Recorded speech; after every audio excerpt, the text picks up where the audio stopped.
Buenos días, Dios te bendiga. Vamos a continuar con nuestro estudio del Evangelio de Mateo. Estamos en el capítulo 27. Quedamos la semana pasada en el versículo 50. Hay no sé si es un poema, creo yo que es un poema, entonces vamos a leerlo sobre ese versículo 50. Leamos el 50 en nuestras Biblias y leemos esta frase que hay ahí, ¿sí? 50 dice: más Jesús, habiendo otra vez clamado a gran voz, entregó el Espíritu. Del universo el hacedor, como hombre, por el hombre, maldición fue hecho. Las demandas de la ley que él estableció hasta lo último pagó. Sus santos dedos de planta hicieron, cuyas espinas su frente ciñeron. Los clavos que sus manos traspasaron, sacados fueron de secretas minas que él había formado. Él los bosques hizo de donde brotó el árbol en el que su cuerpo pendió. Ay, Dios mío, mira cómo se me pone la piel. Señor, que ustedes sí notan, ¿cierto? Cómo este hombre, Pitt, se llama F.W. Pitt, está hablando cómo la creación que el Señor hizo fue la que lo llevó a esa cruz, cómo se usó toda la creación para destruir a nuestro Señor, para destruir su cuerpo. Entonces dice, de secretas minas que él había formado, él los bosques hizo de donde brotó el árbol en el que su cuerpo pendió. En una cruz de madera murió, pero el monte donde fue plantada era su obra. El cielo que sobre su cabeza negro tornóse, por él había sido sobre la tierra extendido. El sol que su faz de él ocultó, por su derecho en el espacio colgaba. La lanza que su preciosa sangre derramó en los fuegos de Dios había sido templada. El sepulcro en el que su cuerpo fue puesto, cavado fue por la roca que sus manos hicieron.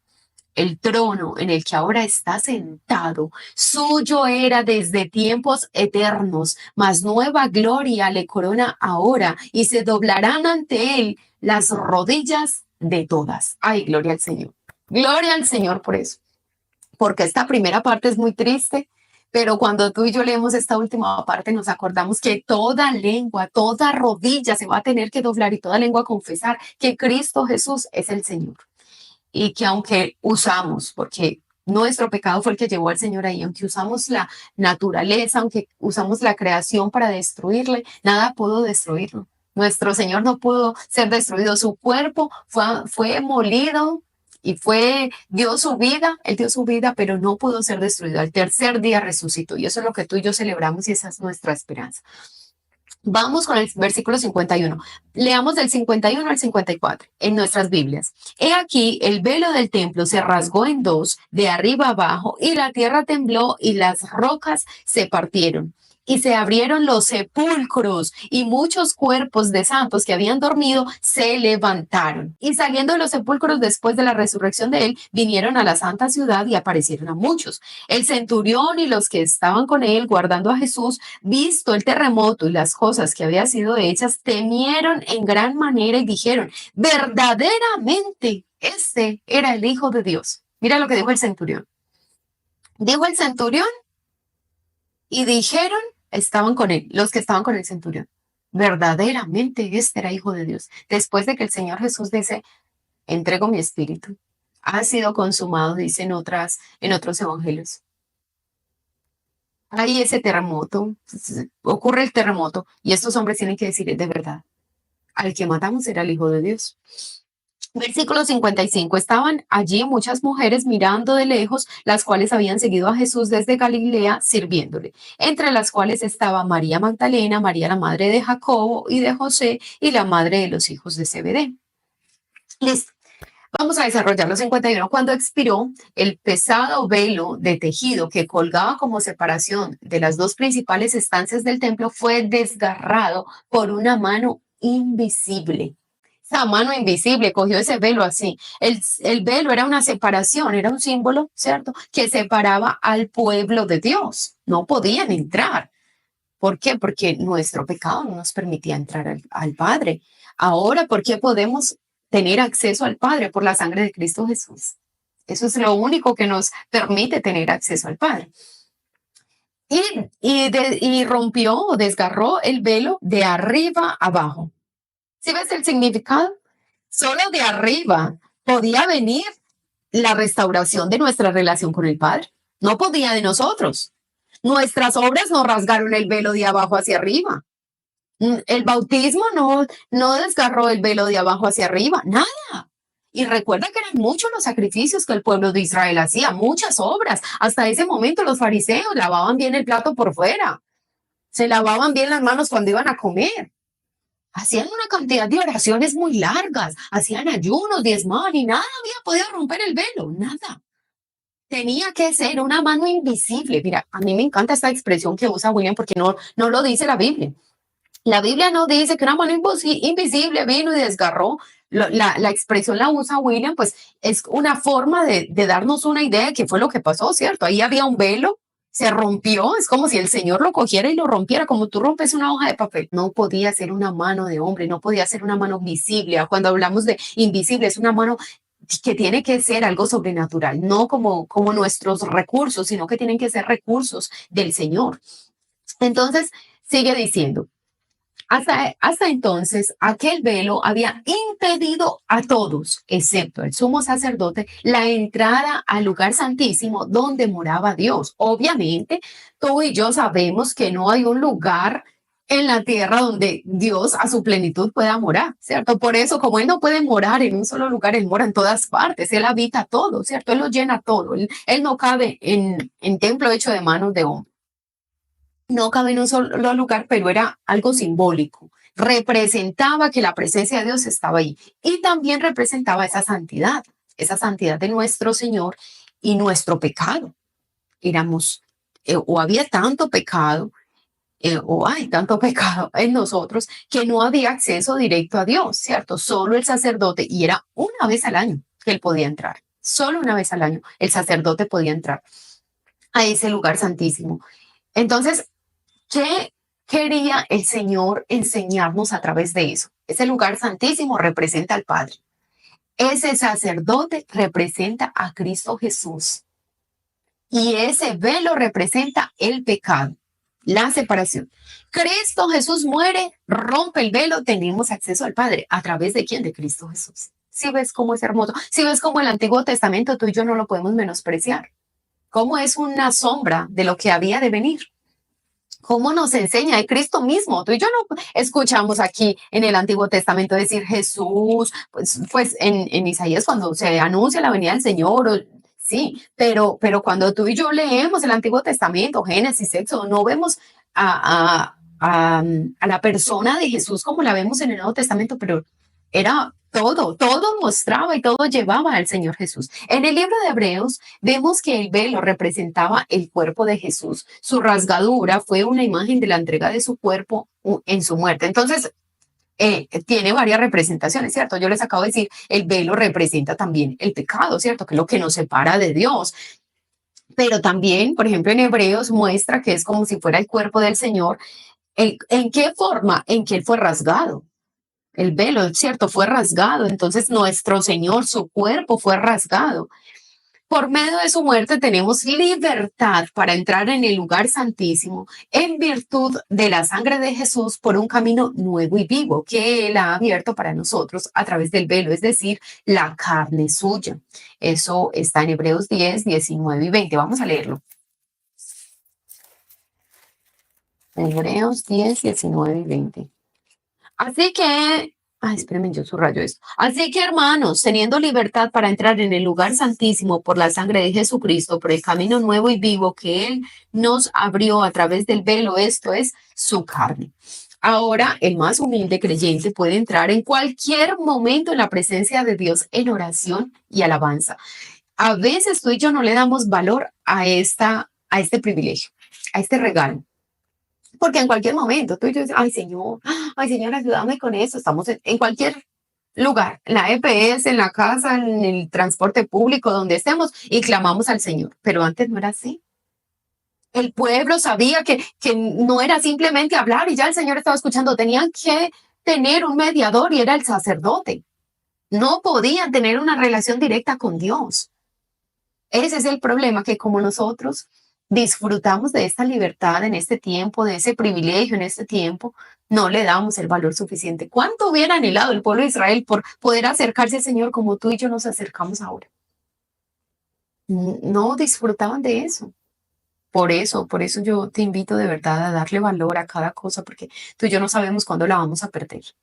La libertad de poder cantar al Señor, poner música en nuestra casa, poder meternos a YouTube y escuchar una predicación, poder congregarnos. No sabemos en qué momento seremos privados de eso. No quiere decir por eso que entonces no vamos a poder seguir al Señor, claro. Claro, vamos a poder seguir al Señor porque en nuestra casa, en nuestra intimidad, vamos a poder orar, nuestra mente, o sea, vamos a poder hacerlo, pero con esta libertad que gozamos, no. Por eso vemos en el Antiguo Testamento que las personas buscaban a los profetas o sacerdotes para que intercedieran por ellos ante Dios. Así es, amiga. Así es. Ana, para ti también una feliz semana, mi reina.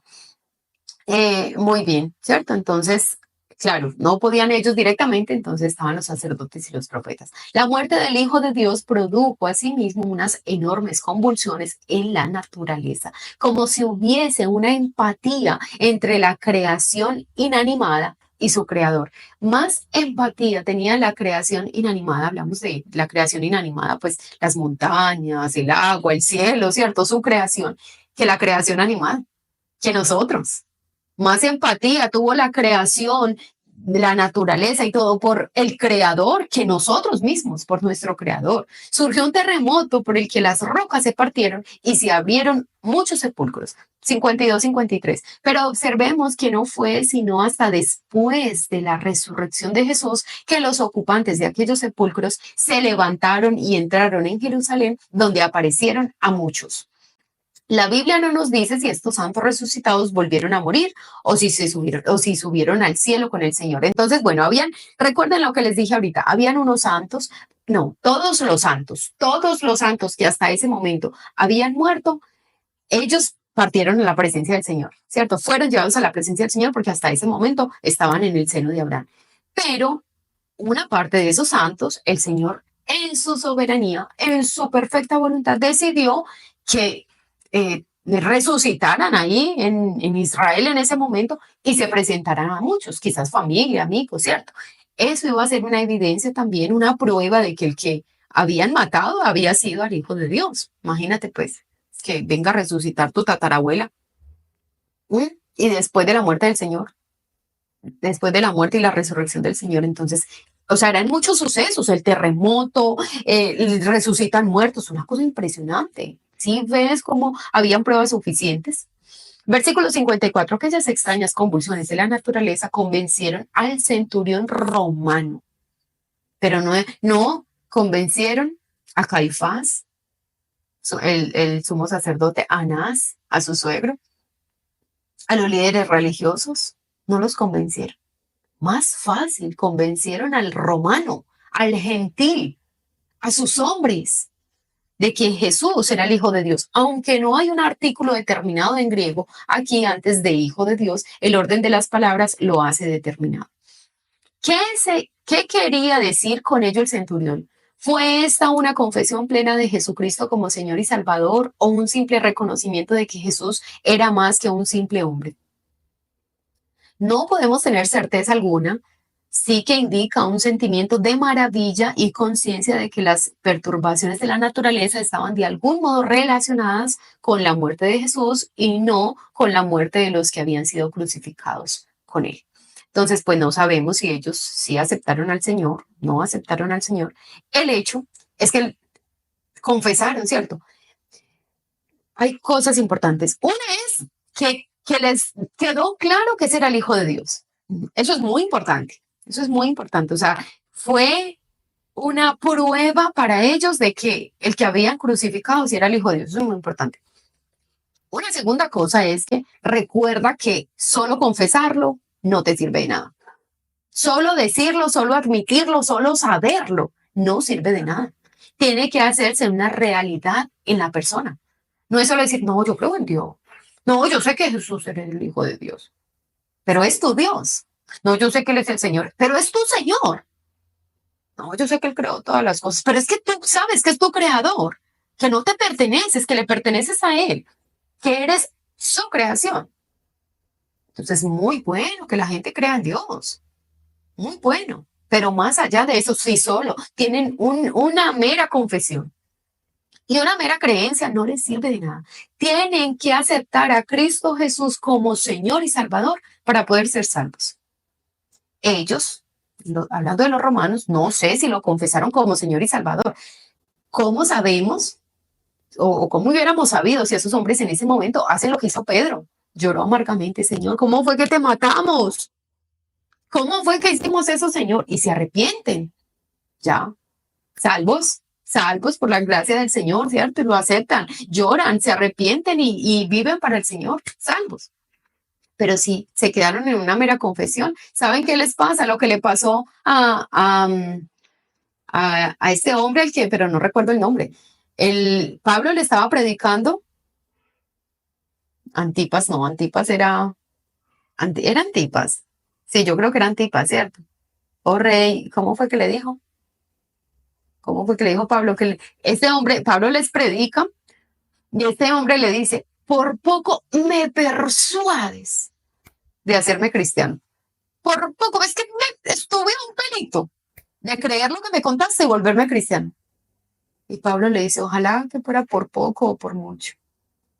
Se los voy a leer. Miren, está en Hechos, el rey Agripa.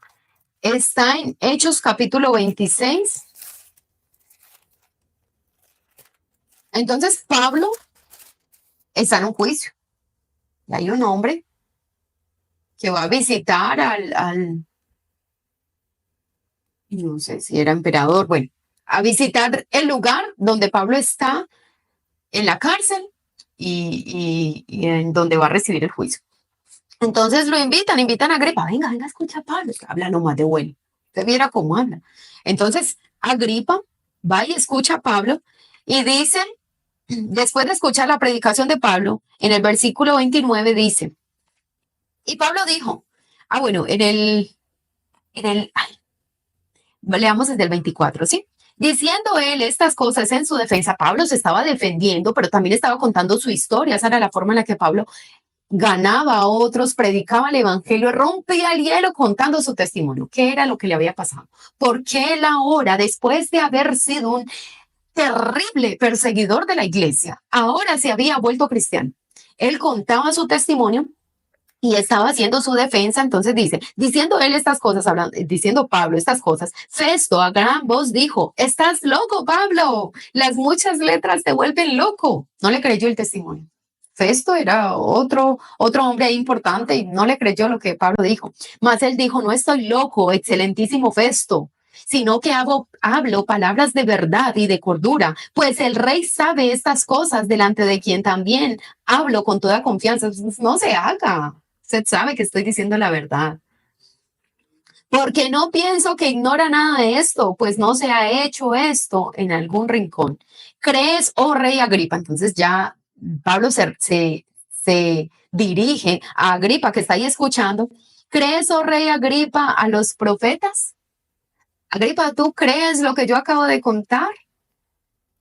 Yo sé que crees, le dijo Pablo. Yo sé que crees. Entonces Agripa dijo a Pablo, por poco me persuades a ser cristiano. Casi que me convences, Pablo. Y Pablo dijo, quisiera Dios que por poco o por mucho, no solamente tú, sino también todos los que hoy me oyen, fueseis hechos tales cual yo soy, excepto estas cadenas. Qué tremendo. Por poco o por mucho, pero que tú hubieras creído, porque ¿sabes qué? Yo le hubiera dicho, ¿sabes qué, Agripa? Haber creído no te sirve de nada si no recibes a Cristo como Señor y Salvador. Te vas al mismo infierno. Lo hubieran matado ahí mismo, ¿cierto? Lo hubieran matado ahí mismo, pero yo quiero decirte hoy, de nada te sirve solo creer. De nada te sirve decir que crees en Dios. Has aceptado a Cristo Jesús como Señor y Salvador. De verdad te duele todo el pecado que hasta hoy has cometido. Te duele pensar que nuestro pecado llevó al Señor Jesús a la cruz. Si es así, felicitaciones. Felicitaciones. Vas bien. Solo empieza a vivir para el Señor ya. Pero si no, si tienes un mero conocimiento, una mera creencia, de nada te sirve. Con toda y tu creencia, te vas a una eternidad sin Cristo. No nos sirve de nada. No nos sirve de nada solo creer en Dios. Tenemos que aceptar a Cristo Jesús como Señor y Salvador, porque recuerda que había un velo que nos separaba de ese sumo sacerdote que representa a Cristo y del Padre. Y hasta que ese velo no sea rasgado, hasta que ese velo no sea quitado, hasta que tú y yo no nos despojemos de nuestro pecado y rindamos nuestra vida al Señor, no podemos ser salvos. Hasta que tú y yo no creamos en la obra de Cristo Jesús en esta cruz, hasta que no nos convenzamos de que Él fue a esa cruz por ti y por mí, nada va a pasar en tu vida. No eres hijo de Dios. No eres coheredero con Cristo. No, no vas al cielo, no te vistas que no vas.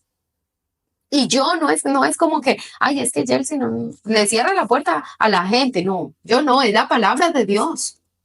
Recuerda lo que dice la Biblia. Es solo por poner nuestra fe y confianza en Cristo Jesús. Amén. Entonces dice el versículo 55 y 56. Se hace una especial mención de las mujeres que habían ministrado fielmente al Señor y que le habían seguido todo el camino desde Galilea a Jerusalén. Mire, esto es muy lindo. Esto es muy lindo que el Señor aquí haga mención de las mujeres que le sirvieron. La mujer tiene una sensibilidad especial a las cosas de Dios. Tenemos una sensibilidad especial.